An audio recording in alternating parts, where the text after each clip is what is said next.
Hello प्यारे बच्चों, welcome back to organised knowledge channel. आज की वीडियो में डिस्कस करेंगे वर्कशीट नंबर 34 क्लास 8 सामाजिक विज्ञान की बच्चों ये वर्कशीट है जो आपके लिए 1 फरवरी 2021 के लिए शेड्यूल की गई है।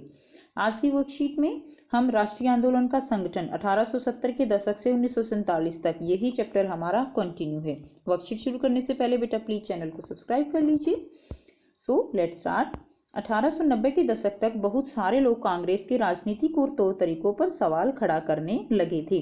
तो बेटा लास्ट वर्कशीट में हमने पढ़ा कि किस तरह जो कांग्रेस है वो एक मध्य मार्गी जो है पार्टी थी, किस तरह से वो एक मध्यस्थता का काम करती थी। लेकिन 1890 के दशक तक क्या हुआ कि बहुत सारे लोग जो है वो कांग्रेस के जो राजनीतिक तौर तरीके थे उन पर सवाल खड़ा करने लगे थे।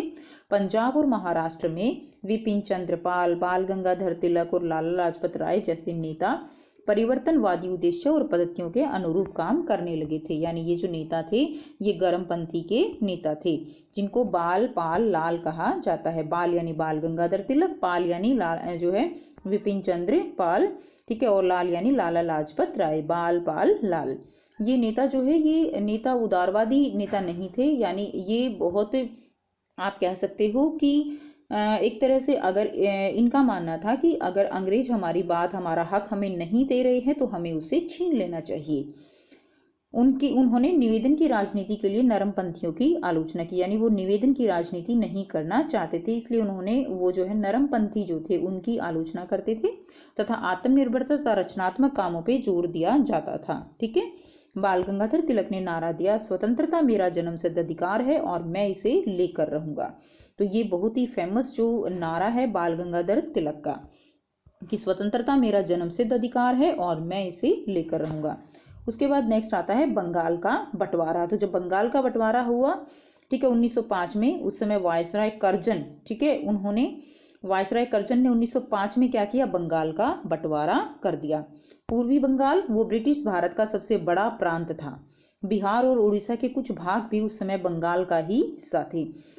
अंग्रेजों का कहना था कि प्रशासकीय सुविधा को ध्यान में रखते हुए बंटवारा करना जरूरी था। तो उन्होंने यहाँ भी फूट डालो की नीति अपनाई और उन्होंने क्या किया, उन्होंने फिर से वही बात कही कि जो प्रशासकीय सुविधा है उसको ध्यान में रखते हुए बंटवारा किया गया है, जबकि ऐसा नहीं था। प्रशासकीय सुविधा का मतलब क्या था, किसको सुविधा मिलने वाली थी? जाहिर है इसका ताल्लुक अंग्रेज अफसरों और व्यापारियों के फायदे से था। लेकिन सरकार ने गैर बंगाली इलाकों को अलग करने के बजाय उसके पूर्वी भागों को अलग करके असम में मिला दिया था। पूर्वी बंगाल को अलग करने के पीछे अंग्रेजों का मुख्य उद्देश्य यह रहा होगा कि बंगाली राजनेताओं के प्रभाव पर अंकुश लगाया जाए और बंगाली जनता को बांट दिया जाए। यानी अगर लोग आपस में अलग अलग प्रांतों में बट जाएंगे तो उससे क्या होगा, उससे उनकी शक्ति जो है वो कम हो जाएगी और वो लोग क्या है कि उनकी शक्ति कम होने से वो अंग्रेज जो है उन पर आसानी से शासन कर सकते हैं। उसके बाद आता है स्वदेशी आंदोलन।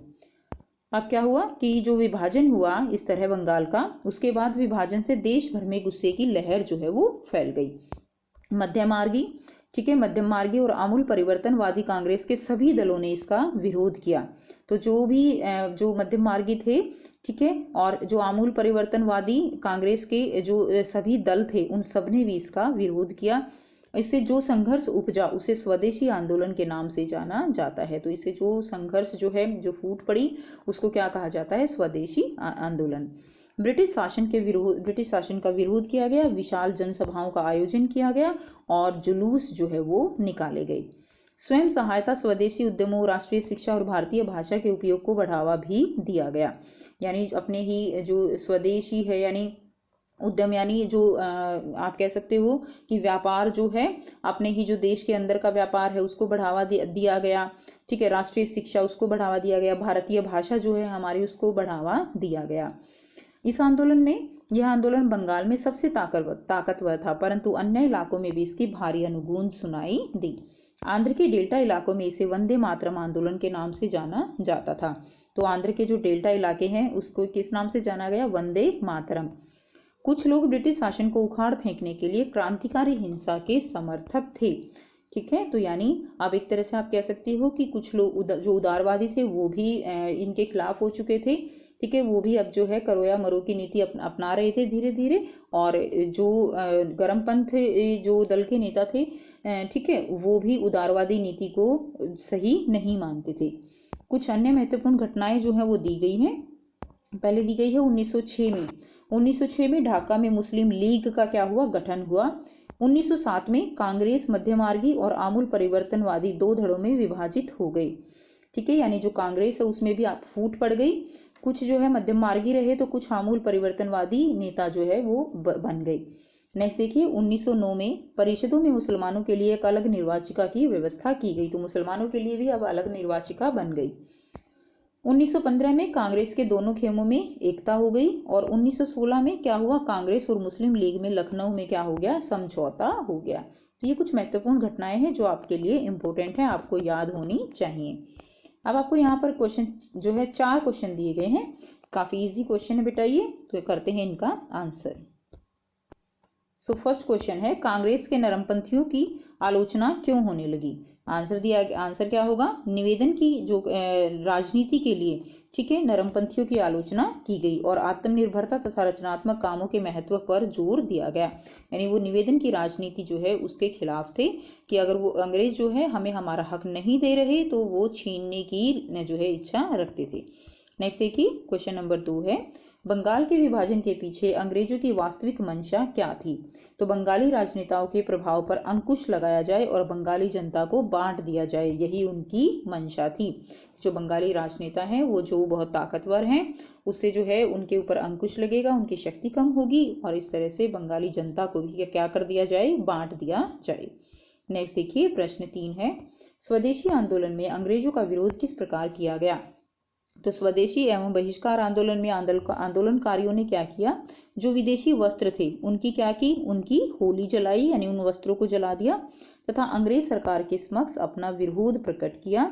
और ब्रिटिश सरकार ने इस आंदोलन को दबाने के लिए दमन नीति का सहारा लिया। ठीक है, क्या किया, दमन नीति का उसको सहारा लिया, यानी उनको दबाने की कोशिश की। नेक्स्ट दिया गया है प्रश्न 4, बाल गंगाधर तिलक का प्रसिद्ध नारा है, स्वतंत्रता मेरा जन्मसिद्ध अधिकार है और मैं इसे लेकर रहूंगा। उनके नारे की तरह ही आप भी देशभक्ति पर आधारित एक नारा लिखिए। तो बेटा आप अपनी इच्छा से कोई भी नारा लिख सकते हैं। उदाहरण के लिए बता रही हूँ, तिरंगा है हमारा मान, कभी ना मिटने देंगे इसकी शान। तो इसी तरह का आप भी जरूर एक नारा जो है वो बनाइए और कमेंट करके जरूर बताइए कि आपने अपनी तरफ से कौन सा नारा जो है वो बनाया है। तो ये थी आपकी आज की वर्कशीट। आई होप बेटा वर्कशीट क्लियर है, काफ़ी इजी वर्कशीट थी ये। कोई भी प्रॉब्लम आए आपको कमेंट करके पूछ सकते हो। वीडियो अच्छी लगे तो लाइक शेयर जरूर कीजिए बेटा, चैनल को सब्सक्राइब कीजिए and thanks for watching, have a nice day.